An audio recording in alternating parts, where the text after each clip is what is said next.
ভবিষ্যতে cricket board সভাপতি হতে চান সাকিব, বললেন টেস্ট খেলতে চাননি তিনি। বিসিবির এমন বক্তব্যের ভিত্তি নেই। যুব ও কারিগরি উন্নয়নে বাংলাদেশের পাশে থাকবে শ্রীলঙ্কা। সমঝোতা স্মারক সই, দ্বিপাক্ষিক বৈঠক। বঙ্গবন্ধুর প্রতি শ্রদ্ধা। ইতিহাস জানতে ঘুরে দেখলেন জাদুঘর।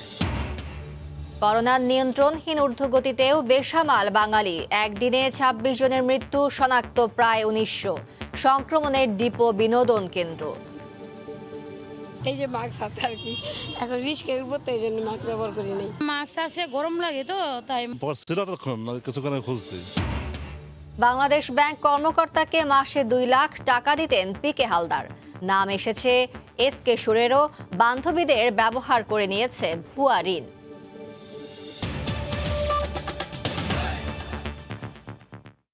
দেখছিলেন শিরোনাম। প্রবাসের সময় সঙ্গে আছি আমি ফারজানা মুম্মু। শুরুতেই সাকিব প্রসঙ্গ। বাংলাদেশ ক্রিকেট বোর্ড বিসিবি সভাপতি হতে চান সাকিব আল হাসান। যুক্তরাষ্ট্র থেকে ভার্চুয়ালি এক আলোচনায় যোগ দিয়ে নিজের ভবিষ্যতের সুপ্ত বাসনার কথা জানিয়েছেন বিশ্বসেরা অলরাউন্ডার।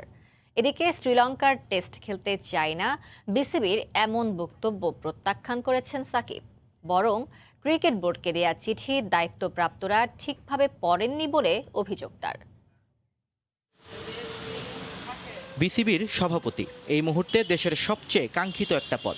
প্রতিবার ক্রিকেট বোর্ডের নির্বাচন এলেই এই চেয়ারটার জন্য দৌড়ঝাঁপ শুরু করেন অনেক ভিভিআইপিরাও। এবার সেই দৌড়ে যোগ দেওয়ার ইচ্ছে প্রকাশ করলেন দেশের ক্রিকেটের সবচেয়ে বড় বিজ্ঞাপন সাকিব আল হাসান। নাজমুল হাসান পাপনের চেয়েও বেশি সফল হবেন বলে আশাবাদ তার।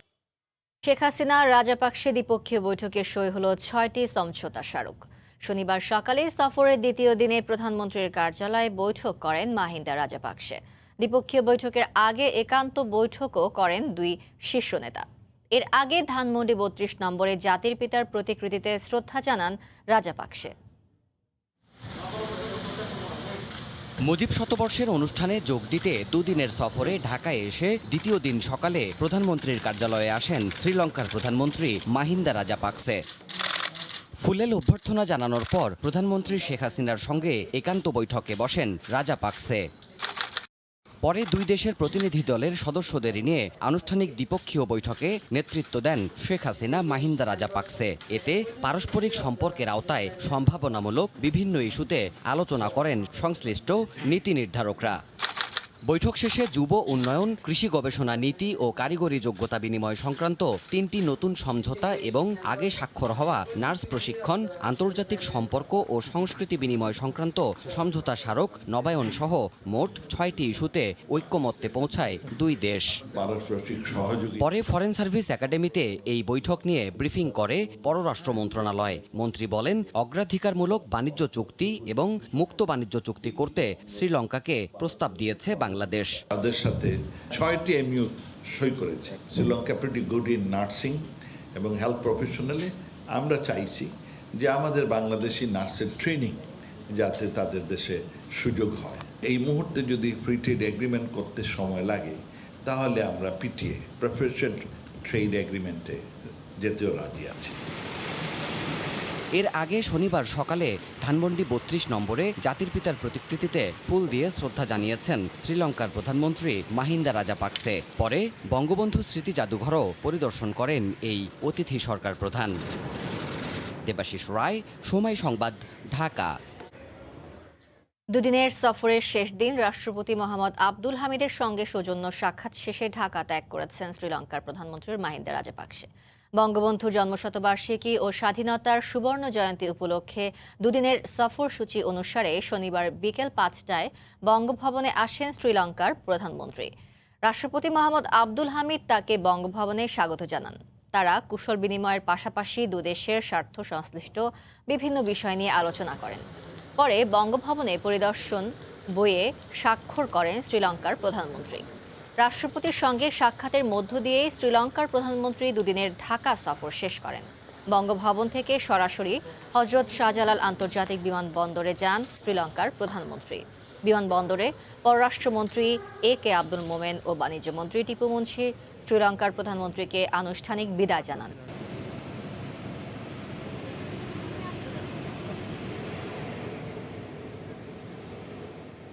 জাতির জনক বঙ্গবন্ধু শেখ মুজিবুর রহমানের জন্মশতবার্ষিকী ও স্বাধীনতার সুবর্ণ জয়ন্তী উদযাপনে অনুষ্ঠান মালার চতুর্থ দিনে তারুণ্যের আলোকশিখা থিম নিয়েছিল নানা পরিবেশনা। আয়োজনে বঙ্গবন্ধুর পছন্দের গান পরিবেশনের পাশাপাশি দুই প্রজন্মের শিল্পীদের অংশগ্রহণে ছিল আয়োজন। এছাড়া জাপানি শিল্পীদের পরিবেশনায় উঠে আসে বঙ্গবন্ধুর জীবনের নানা দিক। আর সশরীরে উপস্থিত থেকে এই পরিবেশনা উপভোগ করেন প্রধানমন্ত্রী শেখ হাসিনা ও বঙ্গবন্ধুর ছোট কন্যা শেখ রেহানা। কঠোরভাবে স্বাস্থ্যবিধি মেনে অনুষ্ঠান করায় ভারতের প্রধানমন্ত্রী নরেন্দ্র মোদীর বাংলাদেশ সফরে কোভিড-19 কোনো বাধা হবে না বলে জানিয়েছেন পররাষ্ট্রমন্ত্রী ডক্টর একে আব্দুল মোমেন। শনিবার দুপুরে ফরেন সার্ভিস একাডেমিতে পররাষ্ট্র মন্ত্রণালয়ের এক সংবাদ সম্মেলনে প্রশ্নের জবাবে তিনি কথা বলেন।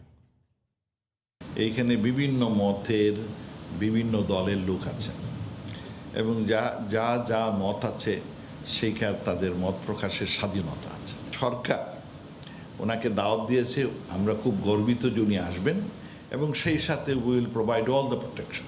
সরকার প্রধান, রাষ্ট্রপ্রধানের প্রত্যেকেরই আমরা উইল গ্যারান্টি দেন আপনার নেসেসারি প্রোটেকশন। দুই একজন লোক আপনারা কি এই ধরনের অভিযোগ করতে পারে, লেট দেম ডু ইট। এটা নিয়ে আমাদের খুব বড় রকমের দুশ্চিন্তার কোনো কারণ নেই।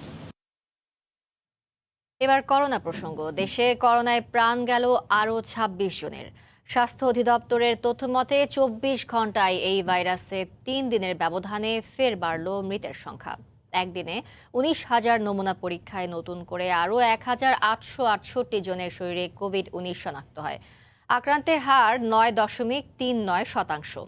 একদিনে সুস্থ হয়ে বাড়ি ফিরেছেন 1,577 জন। মারা যাওয়া 26 জনের মধ্যে 19 জন পুরুষ আর 7 জন নারী। 3 সপ্তাহ ধরে দেশের করোনা পরিস্থিতির অবনতিতে সবাইকে কঠোরভাবে স্বাস্থ্যবিধি মেনে চলার পরামর্শ স্বাস্থ্য অধিদপ্তরের।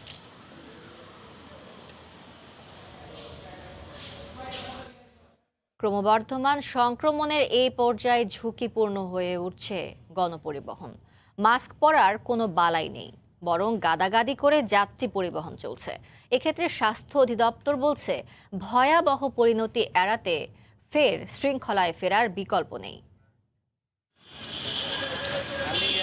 কথা ছিল নো মাস্ক নো সার্ভিস, কিন্তু বাস্তবতা বলছে কাজীর গরু কেতাবে আছে গোয়াল শূন্য। করোনা সংক্রমণের এ পর্যায়ে এসে মানুষের অসচেতনতার বিষয়টি আরও স্পষ্ট হয় গণপরিবহনে। অধিকাংশ ক্ষেত্রেই বালাই নেই মাস্ক ব্যবহারের। যাত্রী ঠাসা বাসে অনেকেই চেপে বসছেন মাস্ক ছাড়া। মাস্ক পরেছিলাম, এখন একটু নিঃশ্বাস নিতে কষ্ট হচ্ছে, খুলছি। মাস্কটা একটু ঠিক মতো পরা উচিত ছিল না? অবশ্যই ছিল। ওটা এই যে কেবল আমি ভাড়া দিবে বলে আমি জিনিসটা একটু নিচে নামাই রাখছি। এ তো গেল মাস্ক ব্যবহারে উদাসীনতার বিষয়টি। এর সঙ্গে নতুন করে ঝুঁকি বাড়িয়েছে গণপরিবহনে অতিরিক্ত যাত্রীর চাপ। মহামারীর এক পর্যায়ে যাত্রী পরিবহনে আসন ফাঁকা রেখে সুরক্ষা নিশ্চিতের চেষ্টা করা হলেও সময়ের সঙ্গে সঙ্গে বিদায় নিয়েছে সকল নিয়ম নীতি। গাদাগাদি আর ঠাসাঠাসি করে যাত্রী পরিবহন করায় প্রতিনিয়তই বাড়ছে সংক্রমণের ঝুঁকি। বাসে তো আগে স্যানিটাইজার দিতেন, এখন কি দিচ্ছেন? না, এখন বর্তমানে আমরা দিতেছি না, কারণ আমরা জানি করোনা শেষ হয়ে গেছে। সিট ফাঁকা রাখা ছিল, দাঁড়ায় কাউকে নিত না, এখন কিছুই দেওয়া হয় না, আর ওর সামনে মানুষ দাঁড়া করায় নাই। গণপরিবহনে স্বাস্থ্যবিধির এমন অবহেলাকে চরম ঝুঁকিপূর্ণ মনে করছেন বিশেষজ্ঞরা। সংক্রমণ যেখানে খুব বেশি করে ছড়াতে পারে তার মধ্যে হচ্ছে একটা গণপরিবহন। সেখানে প্রথম কথা হচ্ছে যে যারা উঠবেন তারা অবশ্যই মাস্ক পরে উঠতে হবে। দেশে এ পর্যন্ত করোনায় আক্রান্ত হয়েছেন 5.5 লাখেরও বেশি মানুষ, আর মৃতের সংখ্যা ছাড়িয়েছে 8,000। সাধারণ মানুষের পরিবহন এই গণপরিবহনের স্বাস্থ্যবিধি নিশ্চিত করা সম্ভব না হলে আবারও তার মাসুল গুনতে হতে পারে। রাশেদ বাপ্পি, সময় সংবাদ, ঢাকা। সংক্রমণের ডিপো হয়ে উঠেছে রাজধানী সহ সারা দেশের বিনোদন কেন্দ্রগুলো। নির্দেশনা থাকলেও স্বাস্থ্যবিধির তোয়াক্কা করছেন না দর্শনার্থীরা। অন্যদিকে কোনো বিনোদন কেন্দ্র বন্ধ থাকায় ঘুরতে এসে ভোগান্তিতে পড়ছেন দর্শনার্থীরা। কাজল আব্দুল্লাহর রিপোর্ট। পুরান ঢাকার ঐতিহাসিক লালবাগ কেল্লার শুক্রবার দুপুর 12টার দৃশ্য। তাপমাত্রা বেশি থাকায় দর্শনার্থীর সংখ্যাও কম। এমন অবস্থা করোনা সংক্রমণে কোনো প্রভাব ফেলবে না বলে মনে হলেও ভেতরে মাস্ক পরে যারা প্রবেশ করছেন পরক্ষণেই মানছেন না স্বাস্থ্যবিধি। এই যে মাস্ক হাতে আর কি, এখন রিস্কে উঠবো তো এই জন্য মাস্ক ব্যবহার করি নাই। মাস্ক আছে, গরম লাগে তো তাই মনে করেন অনেক রৌদ্র ভিতরে তাই। দুপুর পর্যন্ত এমন ফাঁকা পরিবেশ চোখে পড়লেও আশঙ্কাজনক অবস্থা বিকেল মুহূর্তে। শুক্রবার শেষ সময়ে বের হবার দৃশ্যই বলে দেয় বিনোদন প্রেমীদের উপস্থিতি কেমন ছিল। এতে অনেকেই মাস্ক না পরায় শঙ্কা তৈরি হচ্ছে সংক্রমণের। ওল্ড টাউনে লালবাগ কেল্লা তো অন্যতম একটা জায়গা, সামাজিক দূরত্ব মেনে চলা, কিন্তু এখানে আমরা যেটা দেখলাম আমরা সাধারণ জনগণ সেটা মানছি না। তবে স্বাস্থ্যবিধি মেনে চলতে নির্দেশ ও ব্যবস্থাপনা থাকলেও সব ক্ষেত্রে দর্শনার্থীরা তা মানছেন না বলে জানান কর্তৃপক্ষ। বাইরে যদি স্পেসটা আর একটু বেশি থাকতো তাহলে আমরা ডিস্টেন্স মেনটেন করে ভেতরে ঢোকানোর ব্যবস্থা ছিল, কিন্তু যে পরিমাণ দর্শক হয় আমাদের পক্ষে সম্ভব হয় না যে নিরাপদ দূরত্ব মেনটেন করে ভেতরে যাবে। এবারে চোখ জাতীয় চিড়িয়াখানার দিকে। এখানেও আমোদের জনসাধারণের কমতি নেই স্বাস্থ্যবিধি নিয়ে উদাসীনতার কমতিও। কিছুক্ষণে খুলছি, মুখ হাত ধুইছি তো মাস্ক ব্যবহার করতে মন নাই, এই যে এখন লাগাইতেছি দাদা। সম্প্রতি করোনার প্রকোপ বাড়তে থাকায় বিনোদন কেন্দ্রগুলোতে সুষ্ঠু ব্যবস্থাপনার দাবি দর্শনার্থীদের। কাজল আব্দুল্লাহ, সময় সংবাদ, ঢাকা। পিকে হালদারের কাছ থেকে প্রতি মাসে 2 লাখ টাকা নিতেন বাংলাদেশ ব্যাংকের নির্বাহী পরিচালক শাহ আলম। আর পিকের ক্ষমতার উৎস ছিলেন তৎকালীন ডেপুটি গভর্নর এসকে সুর চৌধুরী। আসামিদের দেয়া স্বীকারোক্তিমূলক জবানবন্দিতে ঘুরে ফিরে এসেছে এই দুজনের কথাই। এছাড়া পিকের বান্ধবী অবন্তিকা বড়াল ও নাহিদা রুনাইকে ব্যবহার করে কোটি কোটি টাকা লোপাটের তথ্য পেয়েছে দুদক। অর্থনীতিবিদরা বলছেন, এ ধরনের দুর্নীতি বন্ধে বাংলাদেশ ব্যাংকের অভ্যন্তরেই শুদ্ধি অভিযান পরিচালনা করা দরকার। আফজাল হোসেনের রিপোর্ট। এ সময়ের সবচেয়ে আলোচিত নাম প্রশান্ত কুমার হালদার। হাজার হাজার কোটি টাকা লোপাট করে বিদেশে পলাতক তিনি। তার অনিয়ম তদন্তে নেমে বেরিয়ে আসছে দুর্নীতির নানা অপকৌশল ও বেপরোয়া জীবনযাপনের বিষয়। পিকে কেলেঙ্কারিতে এখন পর্যন্ত যাদের গ্রেফতার করা হয়েছে তাদের মধ্যে 6 জন আদালতে স্বীকারোক্তিমূলক জবানবন্দি দিয়েছেন। বিচারকের সামনে দেয়া এসব জবানবন্দিতে ঘুরে ফিরে এসেছে বাংলাদেশ ব্যাংকের নির্বাহী পরিচালক শাহ আলম ও সাবেক ডেপুটি গভর্নর এসকে সুর চৌধুরীর নাম। শাহ আলমকে প্রতি মাসে 2 লক্ষ টাকা করে দেওয়া হতো এবং পিকে হালদারের সময় এসকে সুরের দিদেন ডেপুটি গভর্নরের খুব একটা গভীর সম্পর্ক ছিল এবং উনি এটাও বলেছেন ওনার ক্ষমতার উৎস সম্ভবত এসকে সুর। মঙ্গলবার আদালতে জবানবন্দি দিয়েছেন তার কথিত বান্ধবী অবন্তিকা বড়াল। গ্রেফতার হয়েছেন পিকের আরেক কথিত বান্ধবী নাহিদা রুনাই। দুদক আইনজীবী জানান, এই 2 জনকে ব্যবহার করে ভুয়া ঋণ নেয়া এবং উপর মহলে অনৈতিক সুবিধা আদায় করতেন পিকে।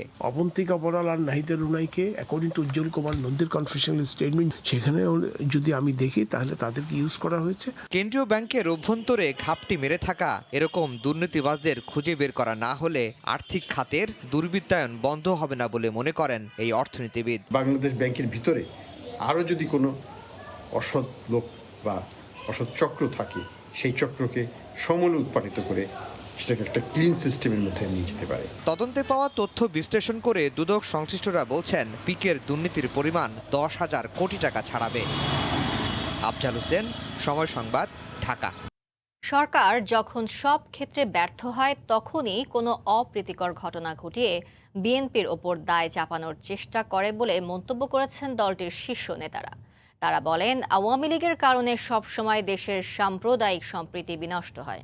বিকেলে রাজধানীর ডিপ্লোমা ইঞ্জিনিয়ার্স মিলনায়তনে বিএনপির প্রয়াত মহাসচিব KM ওবায়দুর রহমানের স্মরণ সভায় যোগ দিয়ে এ মন্তব্য করেন তারা। এতে প্রধান অতিথি ছিলেন বিএনপি মহাসচিব মির্জা ফখরুল ইসলাম আলমগীর। অনুষ্ঠানে বক্তারা KM ওবায়দুর রহমানের রাজনৈতিক জীবন নিয়ে আলোচনার পাশাপাশি সরকারের সমালোচনা করেন। সুনামগঞ্জে সাম্প্রদায়িক হামলার প্রসঙ্গে কথা বলতে গিয়ে তারা বলেন, এই ঘটনায় প্রমাণ করে কারা এসব ঘটায়। জনগণকে ঘরবন্দি করে বিদেশিদের এনে স্বাধীনতার সুবর্ণ জয়ন্তী পালন করা হচ্ছে বলে মন্তব্য করেন বিএনপি নেতারা।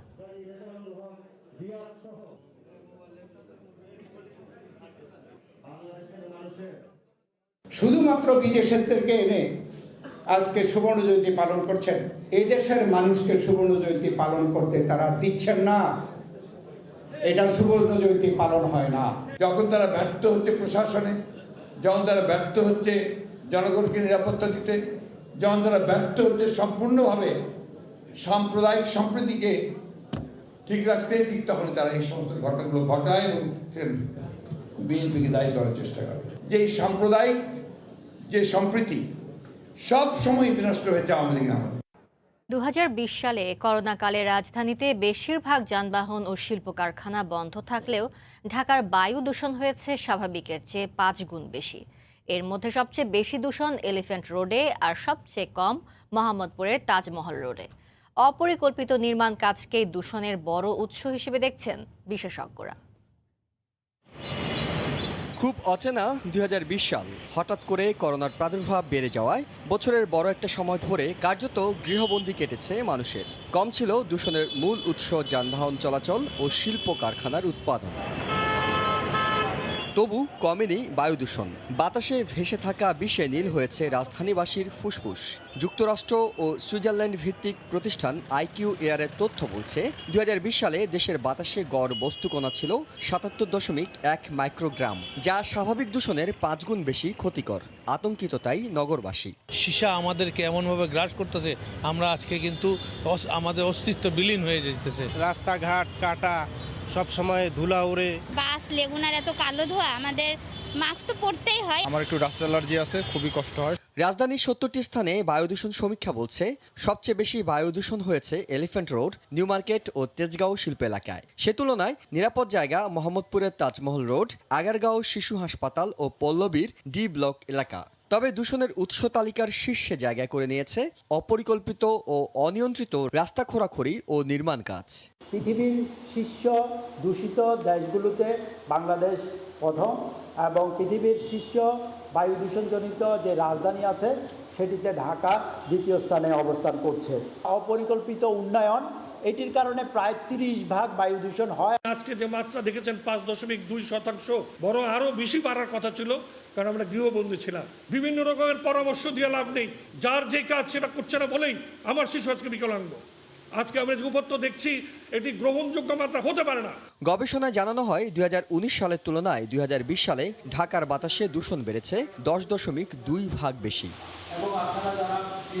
হেসান জুয়েল, সময় সংবাদ, ঢাকা। ছুটির দিনে ভিড় বেড়েছে 21শে বইমেলায়। তৃতীয় দিনে স্টল ঘুরে পছন্দ মতো বই কেনেন পাঠকরা। এসেছেন লেখক প্রকাশকরাও। তবে স্বাস্থ্যবিধি মানতে উদাসীনতায় হতাশ বিক্রেতারা। করোনাকালীন বইমেলাতে নেই শিশু প্রহর, তবুও বাবা মায়ের হাতে আঙুল আঁকড়ে গুটি গুটি পায়ে অমর একুশে গ্রন্থমেলায় খুদে পাঠকের আনাগোনা। বই কিনছে নিজেদের মনোজগতের সঙ্গে মিল করে। আমার ড্রাগনের বই পড়তে ভালো লাগে। একটা কিনেছি আলিবাবা, একটা হচ্ছে বিড়াল ছানা। সাপ্তাহিক ছুটির দিন সকাল থেকে তীব্র রোদ থাকলেও বেলা গড়াবার সঙ্গে সঙ্গে বাড়তে থাকে লেখক পাঠকের আনাগোনা। কেউ কিনছেন, কেউ বা কেনার পরিকল্পনা করছেন, কেউ বা আবার করোনায় ভিড় এড়াতে সকালের সময়টাকেই বেছে নিয়েছেন। করোনা পরিস্থিতির কারণেই বাচ্চা কাচ্চাদের নিয়ে সকালে বের হয়েছি, বিকালে মনে হয় একটু বেশি ভিড় হয়। বই মানুষের জ্ঞান বৃদ্ধি করে, মানুষের চিন্তা ভাবনা প্রসার করে। বই পড়লে মানুষ অনেক কিছু জানতে পারে। অবশ্যই শিশুদের ভালো ভালো বই পড়া উচিত। হুমায়ুন আহমেদের একটা বই কিনেছি, আরো ঘুরবো। বিক্রেতারা বই বিক্রি নিয়ে এখনো কিছু না বললেও পাঠকদের স্বাস্থ্যবিধি না মানার প্রবণতায় হতাশা প্রকাশ করেছেন। গেট দিয়ে ঢোকার সময় দেখলাম যে সবাই মাস্ক পরে ভালোভাবে এবং স্যানিটাইজ করে ঢুকেন। ঢোকার পরে অনেকেই একটু মাস্কটা মুখে নাক থেকে নামিয়ে রাখেন বা খুলে রাখেন। বিকেলের দিকে অনেক ঢল আসে, তো সেই ক্ষেত্রে আমাদের সেফটি সবাই মেনটেন করলেও কিছু কিছু মানুষ মেনটেন করতেছে না। প্রাণের মেলা সব প্রতিবন্ধকতা ছাপিয়ে বাঙালি মননে নিয়ে আসবে সুন্দরের বার্তা, এমনটাই সবার প্রত্যাশা।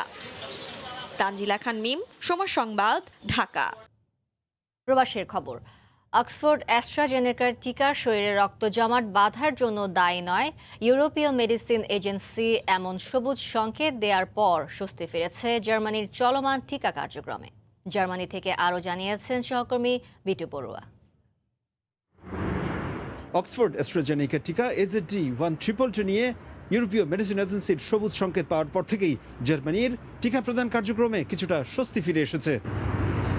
গত কয়েকদিনের বিরতি দিয়ে আবারও জার্মানির সাধারণ নাগরিকদের এই অ্যাস্ট্রাজেনেকা টিকা প্রয়োগ শুরু করেছে জার্মান স্বাস্থ্য বিভাগ। এখন পর্যন্ত সারা দেশ জুড়ে ৭১ লক্ষেরও বেশি মানুষকে প্রথম ডোজ দেওয়া হয়েছে, আর দ্বিতীয় ডোজ নেওয়া মানুষের সংখ্যা এখন ৩১ লাখেরও বেশি।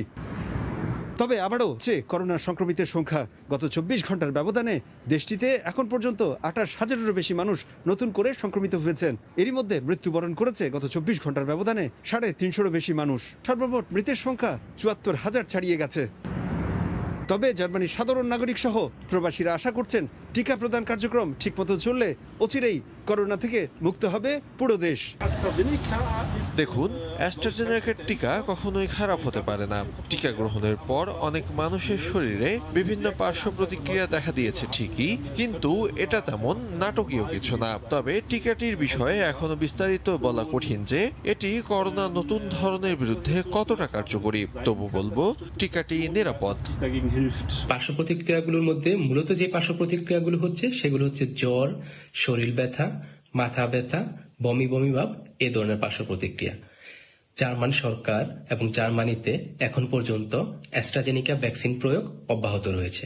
তবে জার্মানির সাধারণ নাগরিক সহ রাজনীতিবিদরা মনে করছেন রাশিয়ার তৈরি স্পুটনিক ভি যদি বাজারে আসে তাহলে খুব শীঘ্রই করোনা থেকে মুক্তির নতুন উপায় খুঁজে পাবে সাধারণ মানুষেরা। জার্মানির বার্লিন থেকে পিটু বড়ুয়া, সময় সংবাদ। ফ্রান্সের বেশ কয়েকটি শহরে আবারও লকডাউন দেওয়া হয়েছে। এতে ওইসব অঞ্চলের বাসিন্দারা অন্য এলাকায় চলে যেতে শুরু করেছেন। প্যারিস থেকে আরও জানিয়েছেন সহকর্মী লুৎফর রহমান বাবু। রাজধানী প্যারিস সহ ইলদো ফ্রান্সের 8টি ডিপার্টমেন্ট ও অন্য 8টি ডিপার্টমেন্ট মিলিয়ে মোট 16টি ডিপার্টমেন্টে ফ্রান্সে লকডাউন জারি করা হয়েছে। এদিকে লকডাউন ঘোষণার পর রাজধানী ছেড়ে যেতে দেখা গেছে বিপুল সংখ্যক মানুষকে। আর সে কারণে দিনপর বিভিন্ন রাস্তায় দীর্ঘ যানজট যেমন দেখা গেছে, তেমনি দূরপাল্লার বাস স্টেশন ও রেল স্টেশনে ছিল উপচে পড়া মানুষের ভিড়। পাশাপাশি নিত্য প্রয়োজনীয় দ্রব্যাদির দোকানেও দীর্ঘ লাইন পড়তে দেখা যায়। তবে প্রশাসনিক অফিস আদালত বন্ধের কোনো নির্দেশনা না আসায় তা খোলা থাকবে বলে জানিয়েছেন সংশ্লিষ্টরা। পাশাপাশি দেশটিতে বসবাসরত অভিবাসী ও রাজনৈতিক আশ্রয় প্রার্থীদের নির্দিষ্ট দিনে তাদের অ্যাপয়েন্টমেন্টের চিঠি নিয়ে সংশ্লিষ্ট অফিসগুলিতে যাওয়ার জন্য পরামর্শ দেওয়া হয়েছে। দেশটিতে বিপুল সংখ্যক বাংলাদেশি রেস্টুরেন্ট খাতের কর্মসংস্থানে যুক্ত রয়েছেন। লকডাউন ঘোষণা করায় তাদের দুশ্চিন্তা আরও দীর্ঘায়িত হয়েছে। আমরা প্রথমে ভাবছিলাম হয়তোবা রেস্টুরেন্টগুলো খুলে দেবে, কিন্তু করোনা পরিস্থিতির অবনতি হওয়ায় আবারও রেস্টুরেন্ট তো খুলেই নেই, আবারও নতুন করে আরও 4 সপ্তাহের জন্য লকডাউন ঘোষণা হয়েছে সরকার পক্ষ থেকে। ফ্রান্সের প্রাইম মিনিস্টার ঘোষণা দিয়েছে যে 16টা ডিপার্টমেন্টে তারা লকডাউন করে দেবে। এদিকে ফ্রান্সে যুক্তরাজ্যের ভ্যাকসিন অ্যাস্ট্রাজেনিকার উপর সাময়িক যে স্থগিতাদেশ আরোপ করা হয়েছিল তা তুলে নেওয়া হয়েছে। দেশটির প্রধানমন্ত্রী জন কাস্তেক এই ভ্যাকসিন গ্রহণ করেছেন। তৃতীয় দফায় রাজধানী প্যারিস লকডাউনের কবলে পড়ল। দীর্ঘদিন থেকে কর্মসংস্থান হারিয়ে বিপুল সংখ্যক মানুষ ঘরে বসে আছেন। নতুন করে এই লকডাউন আরোপ করায় তাদের দুশ্চিন্তা এখন আরও দীর্ঘায়িত হলো। মামুনুল উসমান বাবু, সময় সংবাদ, প্যারিস। রেড জোনের কারণে ইতালির প্রায় অর্ধেক অঞ্চলের মানুষ রয়েছেন চরম হতাশায়। বার, রেস্টুরেন্ট সহ বহু ব্যবসা প্রতিষ্ঠান বন্ধ হওয়ার পথে। রোম থেকে জুমানা মাহমুদের রিপোর্ট। ইতালিতে শুক্রবার আরও 2টি অঞ্চলে রেড জোন ঘোষণা করা হয়েছে। রেড জোন এলাকায় বার, রেস্টুরেন্ট সহ বহু ব্যবসা প্রতিষ্ঠান এখন বন্ধ রয়েছে। অনেকেই দোকান ভাড়া দিতে না পেরে ছেড়ে যাচ্ছে দীর্ঘদিনের ব্যবসা। প্রবাসী বাংলাদেশি ব্যবসায়ীরাও রয়েছেন চরম হতাশায়। আমাদের দোকানে কর্মচারী 4-5 জন সবসময় থাকে। এখন এই করোনার সময় আমরা মাত্র 2 জনে কাজ করতেছি। এভাবে যদি চলতে থাকে তাহলে তো দোকানের ভাড়া তো দিতেই পারতেছি না, তারপরে দোকান তো মালিকের কাছে হ্যান্ড ওভার করতে হবে। এদিকে সরকার ক্ষতিগ্রস্ত ব্যবসায়ী ও দরিদ্র মানুষের জন্য 11 বিলিয়ন ইউরো অর্থ বরাদ্দ দিয়েছে। আগামী 8 এপ্রিল থেকে এই অর্থ নাগরিকদের মধ্যে বিতরণ শুরু হবে। এছাড়াও অ্যাস্ট্রাজেনেকার ভ্যাকসিন 55 বছর বয়সের বেশি নাগরিকদের দেওয়ার সিদ্ধান্ত নেওয়া হয়েছে। অন্যদিকে 1 ডোজের ভ্যাকসিন জনসন অ্যান্ড জনসন ইতালির ফার্মেসিতেও পাওয়া যাবে। ইতালির প্রধানমন্ত্রী মারিও দ্রাগি নিজেও অ্যাস্ট্রাজেনেকার ভ্যাকসিন গ্রহণ করবেন বলে জানিয়েছেন। যত দ্রুত সম্ভব স্কুল খুলে দেওয়া হবে বলেও জানান তিনি। শিক্ষা প্রতিষ্ঠান বন্ধ থাকায় অনলাইন ক্লাসে আগ্রহী নয় বাংলাদেশি শিশুরা। আমাদের স্কুল খোলা ছিল, এর জন্য বন্ধ হয়েছে, এর জন্য আমরা অনলাইন ক্লাস করি। আমি স্কুলে যেতে চাই, আমার ভালো লাগে না অনলাইন। এদিকে ইতালিতে 24 ঘন্টায় নতুন করে করোনায় আক্রান্ত হয়েছেন প্রায় 26,000 মানুষ। জুমানা মাহমুদ, সময় সংবাদ, রোম, ইতালি। করোনার সংক্রমণ বেড়ে যাওয়ায় কারফিউ অব্যাহত রয়েছে কুয়েতে। তবে কারফিউয়ের কারণে লোকসানের মুখে প্রবাসী ব্যবসায়ীরা। কুয়েত থেকে শরীফ মোহাম্মদ মিজানুর রহমানের তথ্য ছবিতে রিপোর্ট। হঠাৎ করে করোনা আবারও লাগামহীন হয়ে উঠেছে কুয়েতে। সংক্রমণ বেড়ে যাওয়ায় গত 7 মার্চ থেকে কারফিউ জারি করে কুয়েত সরকার। বিকেল 5টা থেকে সকাল 5টা পর্যন্ত 12 ঘন্টার কারফিউ 1 মাসের জন্য জারি করা হয়। কারফিউয়ের সরাসরি প্রভাব পড়েছে ব্যবসা প্রতিষ্ঠানের উপর। ক্রেতা শূন্য মার্কেটগুলোতে আগের মতো বেচাকেনা না থাকায় লোকসান গুনতে হচ্ছে ব্যবসায়ীদের। দোকান ভাড়া ও শ্রমিকদের বেতন ভাতা দিতে হিমশিম খাচ্ছেন তারা। প্রাইভেট সেক্টরে আমরা যারা আছি খুবই একটু স্বাভাবিকভাবে আমরা একটু শূন্য অবস্থায় আছি। প্রবাসী ভাইদের জন্য বলতেছি সবাই মাস্ক ব্যবহার করবে, সবাই ঘরে যার হিফাজত ভাবে থাকবে। সামনে সময়টা ভালো হয়, সামনে আরো আগে যাব। কুয়েতে প্রায় 3 লাখ প্রবাসী বাংলাদেশি রয়েছেন। তাদের মধ্যে অনেকেই বিভিন্ন ব্যবসার সঙ্গে জড়িত। ব্যবসায় মন্দার কারণে অনেকেই ইতোমধ্যে তাদের ব্যবসা প্রতিষ্ঠান বিক্রি করে দেশে ফিরে গেছেন। তবে দেশটিতে অবস্থানরত প্রবাসীদের আশা শিগগিরই মহামারী কাটিয়ে আবারও তাদের ব্যবসায় প্রাণ ফিরবে। সময় সংবাদ, কুয়েত।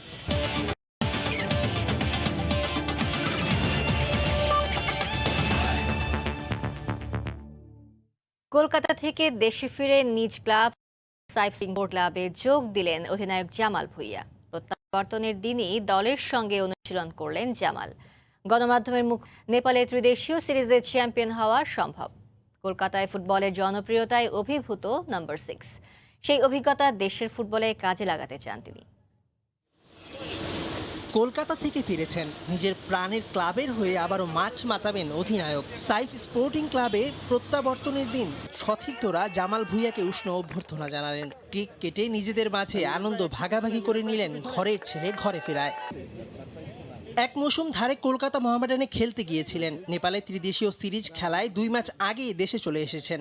এসেই প্রথম দিন ক্লাবের সঙ্গে অনুশীলন করলেন জাতীয় দল নেপালে। 22 তারিখ সেখানে উড়াল দিবেন জামালও। মনে প্রাণে বিশ্বাস করেন নেপালে ট্রফি নিয়ে ঘরে ফেরা সম্ভব। টিম স্ট্রং আছে, নতুন প্লেয়ার দেখলাম আসছে। নেপাল 6 মাস আগে আমরা একটা ভালো রেজাল্ট পাইছি, একটা ড্র করছে, একটা দিচ্ছে, একটা ভালো চান্স আছে আমি মনে করি। কলকাতায় ফুটবল ব্যাপক জনপ্রিয়। মাঠে যা খেলোয়াড়দের অনুপ্রেরণা যোগায়, এদেশের মাঠে এখন আর তা দেখা যায় না। ওপার বাংলার অভিজ্ঞতা এপারে কাজে লাগবে জানালেন দুই দেশের ফুটবলের পার্থক্যের কথা। Kolkata is like the capital of football in India. মানুষ এত ক্রেজ আমি মানে জীবনও দেখছি না এরকম। নিজ দল সাইফ স্পোর্টিং ক্লাবের লিগ টেবিলে অবস্থান ভালো নয়। 5 নম্বরে আছে বিগ বাজেটের ক্লাবটি। ফিরেই জানালেন সাইফকে ধুয়ে তুলতে চান। সব প্লেয়ার এখন ফিট আছে কারণ লিগ চলছে, সো সবাই ফিট আছে, মানে বেশি ক্যাম্প দরকার নাই। মনে করে আমরা ভালো রেজাল্ট পাইব। নেপালে যাবার আগে আপাতত বাসায় জিম করেই সময় কাটাবেন বাংলাদেশের অধিনায়ক। মেহেদী নাই, সময় সংবাদ, ঢাকা। এই পর্যায়ে শীর্ষ সংবাদ জানিয়ে দিচ্ছি আর একবার। বিসিবির কখনো প্রেসিডেন্ট হওয়ার সুযোগ আসে, অবশ্যই আমি সেটা হতেও চাইবো এবং আমি জানি যে I will be the best president of BCB. ভবিষ্যতে ক্রিকেট বোর্ড সভাপতি হতে চান সাকিব। বললেন টেস্ট খেলতে চাননি তিনি। বিসিবির এমন বক্তব্যের ভিত্তি নেই। যুব ও কারিগরি উন্নয়নে বাংলাদেশের পাশে থাকবে শ্রীলঙ্কা। সমঝোতা স্মারক সই, দ্বিপাক্ষিক বৈঠক। বঙ্গবন্ধুর প্রতি শ্রদ্ধা, ইতিহাস জানতে ঘুরে দেখলেন জাদুঘর। এবং করোনার নিয়ন্ত্রণহীন ঊর্ধ্বগতিতেও বেসামাল বাঙালি। একদিনে 26 জনের মৃত্যু, শনাক্ত প্রায় 1900। সংক্রমণের ডিপো বিনোদন কেন্দ্র। এই যে মাস্ক হাতে আর কি, এখন রিস্কের উপর তো এই জন্য মাস্ক ব্যবহার করি নাই। মাস্ক আছে, গরম লাগে তো তাই কিছুক্ষণ খুলছি। এই ছিল প্রবাসের সময়। সঙ্গে থাকুন সময়।